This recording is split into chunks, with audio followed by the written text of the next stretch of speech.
Hi everyone, and welcome back to the Muzzles Off podcast with Supreme Tales. I'm Cassie, and this is my co-host Martin. Hiya. And today we are going to be harnessing the lead. Oof, that sounds very scary. Does it? I mean, to some owners. I guess so, yeah. I think you'd be surprised how many, I think that they see the lead as like the most challenging part of the dog, like owning a dog, to be honest. I just think when I'm raising my own dogs or training with dogs, I see the lead as such a invisible thing. Mm-hmm. Like it's there to help me stay safe and keep everyone safe. But at the same time, if we need the lead and if the lead is there as the only point of communication, then we're failing somewhere because it shouldn't really be on. I think it can be turned on, if that makes sense, to you can do a turn, redirect, whatever it needs to be. But you want it to be as like the loose lead is so important because of the fact that it means that you don't have to constantly be worrying about that tension. You can actually really give it a really good, valuable communicator without having to do so much talking, which I think is so invaluable. And I think so many owners miss that opportunity because they just talk at the dog, but at the same time the lead is just pulling them and they're just getting so frustrated from it. I think the lead so often just has no meaning. It's very much just something that we all stick on our dogs and off we go. But actually, if we really teach a really good pressure response, it can be such an amazing tool to help with so many things. I mean, for me, reactive dogs, I would say it's more useful than anything because the tension will rile them up. It's like a loading moment. But if they know how to respond to the pressure, you can redirect them so much better than your voice. Yeah, and so often. It almost becomes their escape because they feel that pressure and then they're like, right, I need to go the other way. Yeah. And that from there they can actually have that ability to move on. It adds so much safety and communication because it's not about pain. It's not about a sharp pop or anything like that. It's about, okay, right, I'm going to start turning. I'm going to apply a little bit of tension if you don't listen. And the dog will automatically then just stray with you. But it has to be done really smart and the practice has to be done before the event because I think a lot of people would then go into the situation thinking, I'm going to teach loose lead walking now. Here we go, poppity pop pop. But actually... Loose lead walking is a really fun one to teach. I don't enjoy it. I think if you take the time, really take the time and you don't envisage really quick gains on the teaching process and almost realise and like go in with the assumption of my dog really doesn't understand this, because I think so many owners when they start teaching it they instantly think, okay, the dog understands that I want them to walk on a loose leash right now, and they have the idea that the dog also understands what the pressure means. And once you teach them those skills, it's really quite impressive how quickly the dogs then go, okay, do you know what, I realise I'm here now, and they just walk, they can walk nicer, but also at the same time being so mindful, because as much as it is a really good communicator, I think also being wary of, again, the breed like we talked about in the past, and like how fast they walk, because I think the lead is a great communicator, but at the same time, like, you can use it to communicate as much as you want with a spaniel, but they're still going to walk really quick, and it takes a long time for them to learn the control to slow down that much. But I find with even puppies, they really struggle to adjust their gait. So I do a lot of work on speed changes because then they learn how to do it and how to follow us better. And they naturally keep them more engaged anyway when you're doing that kind of stuff. But that way it just allows us to build that in and teach them. I think people expect this like 7-month-old Labrador or completely off balance, trying to heel when there's smells over there.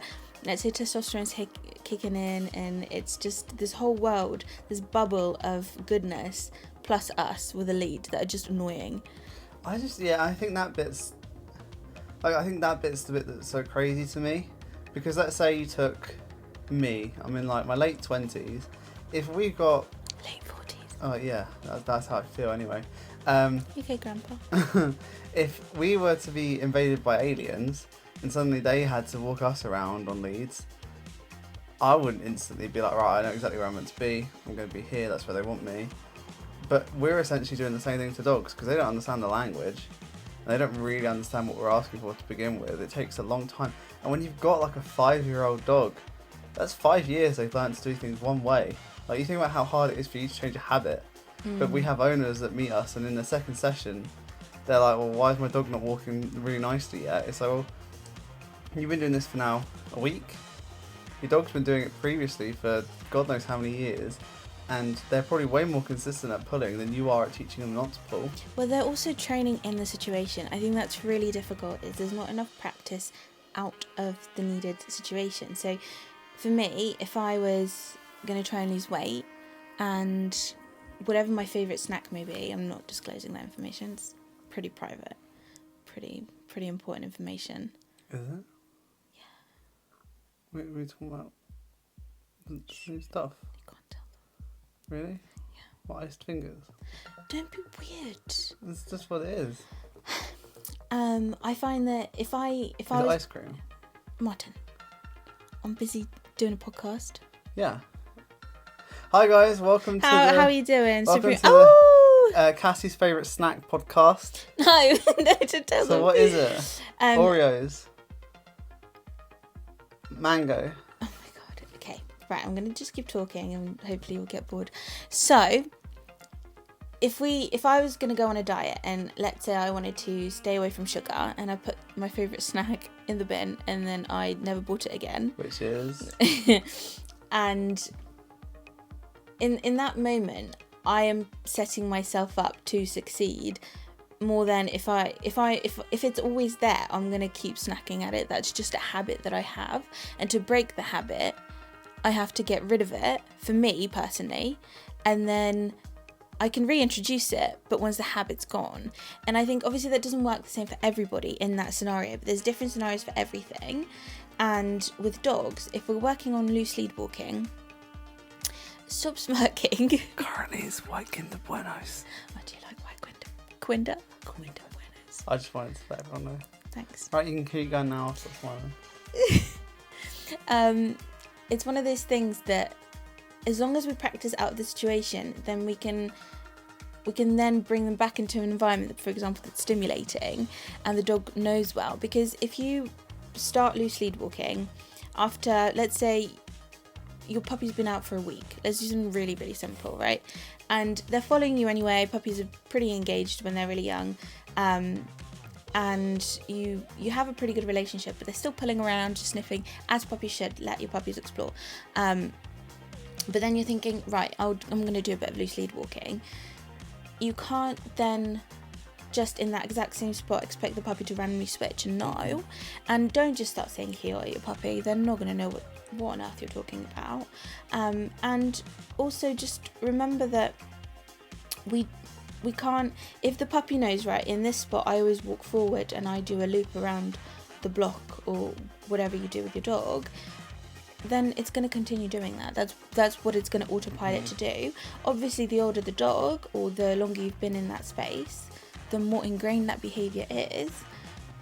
But let's say you drive 5 minutes away and work on it in a new area, that's going to be way more productive. It's going to mean that you progress much faster, but it's just going to feel like a little bit more work at the start. And quick side note, I think it frustrates me. I feel like I'm gonna go full on. It annoys me when you meet owners and their dog is tearing it up, they're completely feral, and then you speak to them and then they say, oh, they're just a puppy, they'll learn these things as they get older. And I am just like, no they won't. Your dog will not learn to stop pulling. It will get old at some point and it will no longer have the energy to pull, but it does not mean it has learned suddenly one day magically to not pull. It is a very frustrating thing because these are usually the same people that with their children, if their children so much as move a step out of line, they're like, whoa, what are you doing? But when it comes to their dogs, they're so chilled about everything. Like, oh, yeah, they'll grow up. They're just a puppy right now. Or they're chilled to a point though, because when the puppy hits 1.5, and they're no longer, the cute little fluff ball, and they still love them very much, but they start to see the issues that come with the dog pulling. Especially the bigger the dog, the harder it can be, and you have the whole, my sitter won't look after my dog, or my parents can't walk my dog to help me, and that was kind of part of the plan. So things like that get really difficult. I think we need to prioritise loose lead walking as a skill, but stop abusing it almost, because I know many people will take their puppies out on lead for the toilet, which is great, but how are you going to work that? How is your puppy going to know that they can pull around and sniff now but not later?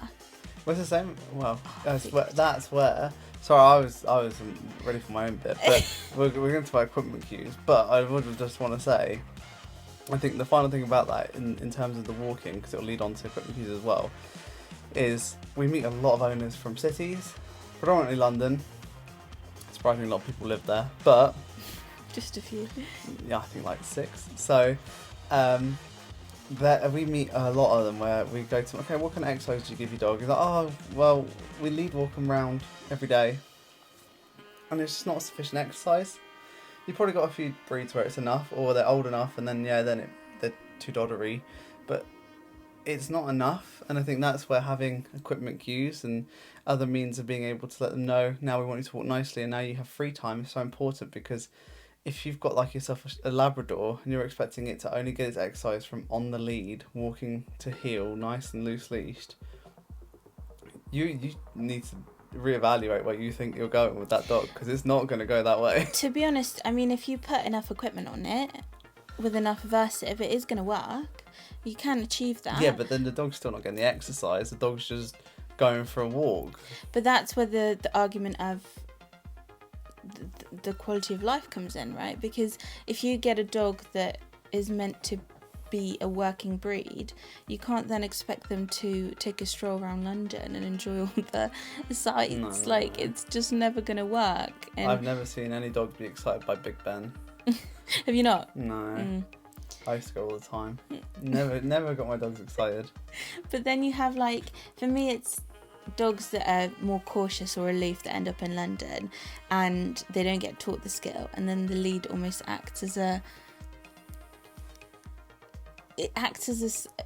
basically a point where the dog is just so riled up and so annoyed that they're getting worse and worse and worse, and they're so unhappy that you might as well not walk your dog, do something, keep it as a house pet, and do a bunch of... Ooh, there we go, I'm like this now. We'll pretend it didn't happen. That looks really smooth. Yeah? Really smooth, yeah. Nobody's even going to notice. No, I'm going to just discreetly just carry on talking though. Yeah, of course. So,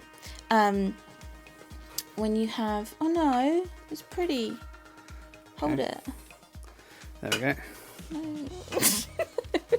So erect. Yeah, I was really excited to hear what I got to say. Wow.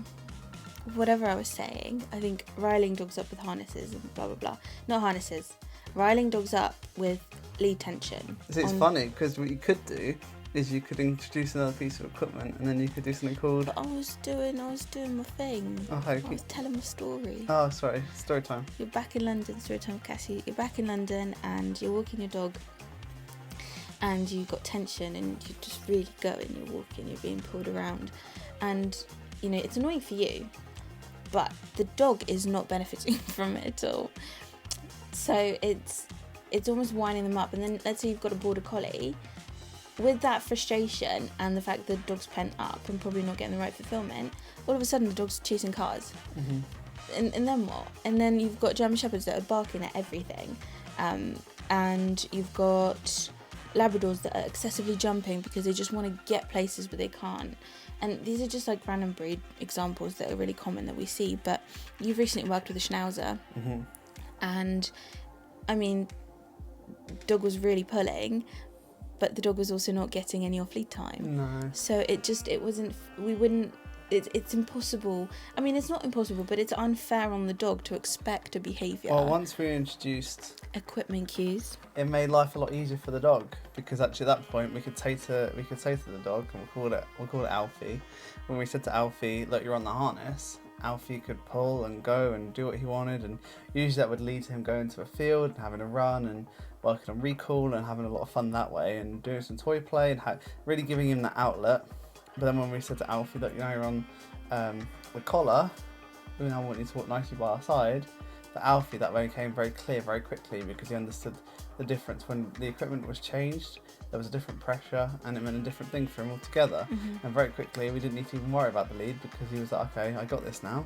And he went from being a dog that could not stop pulling to a dog that didn't actually enjoy pulling because it wasn't rewarding anymore.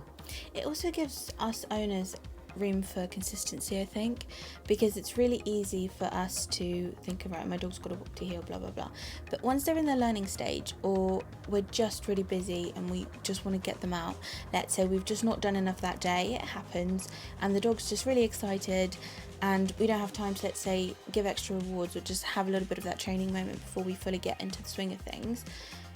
There's nothing wrong with saying, okay, well, you go pull, you do go sniffing, and that doesn't mean the dog's dragging you. Like, you can absolutely teach the dog to walk calmer, but if you're after that heel work versus that free time, off lead, whatever, then you've really got to put the work in, which means consistency from us as much as the dog.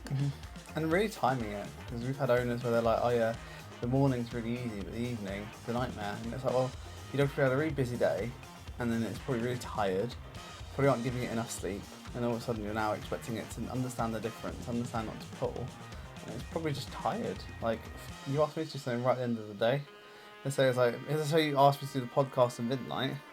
There's no way. Like, we were up late anyway, but it would be too difficult because it would require a lot of thinking, a lot of coming up with ideas, and it would be too much of a challenge to be able to do that consistently. And we expect that from our dogs. We're like, okay, on it. Like they don't have their own body language, their own time, their own kind of energy levels, but we just kind of sometimes expect a bit too much, I think. And some owners are a bit like, I want my dog to be ready on cue, on time, all the time, and it's like sometimes they just need a minute, and suddenly the lead will become less aversive for you and for the dog, because you won't instantly get annoyed at your dog on the lead because you'll have given it a second. Like, if, let's say Cinnamon's had a rest day, the next day you go take her out, you're always like, be mindful, she's going to be a little bit with you. Yeah, I mean, that's the other thing, it's relationships, isn't it? Like my collie especially, I'm always like, just expect the worst. And he always proves you wrong. I know, I always say that really lightly as well, because when I say expect the worst, I mean like he might need a little bit of guidance or a reminder or like a treat or something, but it's not that my dogs know the consistency of everything, so I would say they're pretty good, but it's just, I would rather you be ready than it have an impact on them because you're getting frustrated with them. Exactly. And it's very rare that they act up, but like Cinnamon in season, it's a different story because she's more sniffy, but at the same time, that's fine. Yeah, exactly. And I think it's always just being mindful of that situation. I think it makes a huge difference for owners. Once you go into that mindset of, okay, where's my dog's headspace right now? What's going on in my dog's life right now? You find that you can still expect things from them, but sometimes you can lessen that criteria for success and enable them to succeed, and you guys, like you, to have a less stressful walk. Because I think, again, if you're like, okay, I haven't got time to really focus on a loose lead walk, put them on the harness, you don't feel like you've had a horrible time because you expected that time. The dog didn't do anything wrong, so the dog doesn't have to worry about being told off, because I think there's nothing worse for a dog than being put on a loose lead, asked to do loose lead walking, not being able to do it, and then being told off for the entire walk. So why? Like, I can't. And sometimes you just can't do it, but it also means that equipment isn't as, I think, shamed, because like flexi leads, everyone hates flexi leads, and don't get me wrong, I don't really like them at all. But there is a time and a place, especially for people, let's say you've had an accident and you've got a sore leg, or you are a little bit older and you struggle to pick up the long line and stuff like that. Or if your dog just doesn't, your dog's not relentlessly pulling, it's not going to cause relentless strain on the flexi lead. If your dog is very chilled out and hardly ever reaches the end of the flexi, you don't have the scary issues that come with having a flexi. So it's not the end of the world. I obviously wouldn't recommend you do it on a road where the dog can do something really stupid, but it's one of those things that we can really be smart about how we do things and create a much better partnership. Because the other question is, well, why are you going on that walk? Because I take my dogs on a walk. That is literally what I do. I wouldn't say I go really walking for my own pleasure. Maybe if I didn't have dogs I would. I don't know. But I'm very cat-like. Like, I like my spots in the house, and that's me. Yeah, you do. There's no question about it. That's exactly how it is. So I think it's really important to understand that if we're saying, I'm going to go exercise my dog, I'm going to give them this 30 minutes or this hour of my day, why are we then saying it's all about me? Exactly, and having that clear definition between me time and you time, and almost like changing that to us time and work time, because they Yeah. can still be together, but it's almost that clear indication for the dog of this is your time to have fun. We can do some stuff together, we can play, we can do like anything really together, but this is your time where you can really let off some steam, and then this is where we want to be more like proud of ourselves and walk nicely and not hurt my arm. I think it's the biggest one for me. I don't really think it matters too much about image, but I think it's more important that there's no injury, because the amount of owners that we meet with sore shoulders or bigger injuries because their dog pulls, I think is really important that the dog understands for the safety of the owner as well as themselves. Yeah, it is definitely a general safety, and then it's the other thing of your dog doesn't have to walk too heeled to be on a loose lead.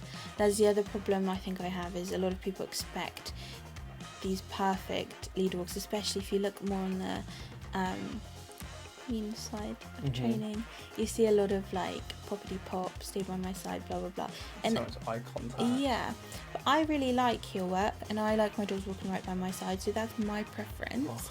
But a lot of owners, we opt for, as long as the dog's not pulling and just strolling somewhere just right next to us within a certain distance, absolutely, like skim sniff, potter next to.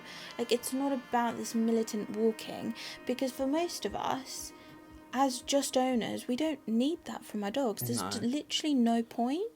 It's just to show off if you want to do it for that long. But some dogs will offer. I disagree. I don't think it's even showing off. I think the internet tells you your dog must sit at the crossroads. Your dog must heel everywhere. Your dog must... when it's not moving, it has to be in a stationary position. Yeah. I think that's... I just don't... to me, I always say to my owners, if you want to be picky and you want to really push your dog, absolutely, we can do that. But as long as they're stopping, they're stopping. It's like the middle cue. Some people call it peekaboo, when they go between your legs. It's like... I don't mind your dog standing, sitting, whatever. As long as they're a middle, they're a middle. And it's just setting the appropriate criteria for yourself, rather than almost upsetting yourself through your own criteria. Exactly. I think that's the most important bit, really, is the idea of really setting up the dog and yourself to succeed. Because if you keep pushing and you're not even ready to push, then you're going to struggle. If your dog's renowned for not liking sit, suddenly following the advice online and getting your dog to sit everywhere, they're just gonna go to find that frustrating. It doesn't change sometimes. Some dogs just don't like doing that position, but if you're taught that's the only position for you, then that's all you're gonna do, and you're just gonna find it really frustrating. So yeah, I wholeheartedly agree. I think that it's the same as sometimes when you ask your dog to sit and it does a down, you can be like pushy and be like, I've asked for a sit, I want to sit. But there are other times where, like, does it really matter? Like, they've chosen a calm position. They find down more comfortable. I prefer to lay down than to sit up. Like, that's just me. But is it really the end of the world? Sometimes, but not always. Yeah, I think especially that we're training pets. We're not...